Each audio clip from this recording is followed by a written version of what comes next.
ang pagsulong sa pagtangkilik at pagmamahal ng wikang Pilipino.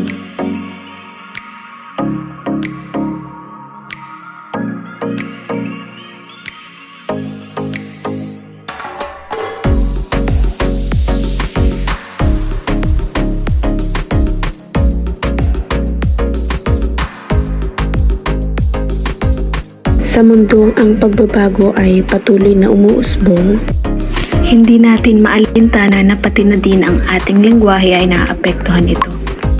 Bilang isang Pilipino, masasabi ko na sa panahon ngayon, unti-unti nang nalalagas ang ating pambansang wika. Natatakpan ng wikang Banyaga, wika ng Hapones, Espanyol at higit sa lahat, ang patok ngayon ay ang lengguwahe ng mga Koreano. Marami na ring lengguwaheng nagsilitawan.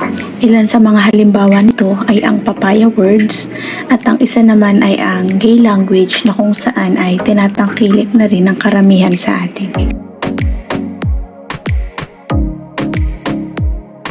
Di man natin makontrol ang mga pagbabagong ito, ngunit bilang isang mamamayang Pilipino, isa sa mga responsibilidad natin ay ang buhay at pagnilangin ang wikang Pilipino.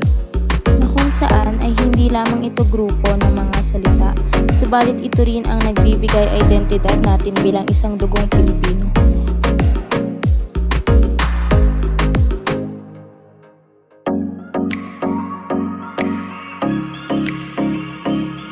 May kasabihan nga tayong mahalin ang sariling atin, ito ang nagbibigay sa atin ng lakas upang maging inspirasyon.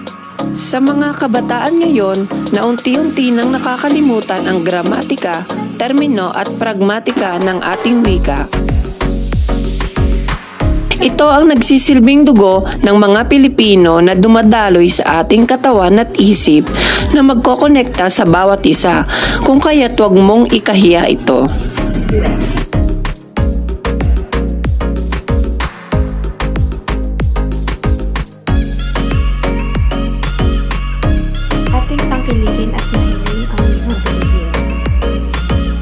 Ating tangkilikin at mahalin ang wikang Pilipino. Ating tangkilikin at mahalin ang wikang Filipino. Ating tangkilikin at mahalin ang wikang Pilipino. Ating tangkilikin at mahalin ang wikang Pilipino.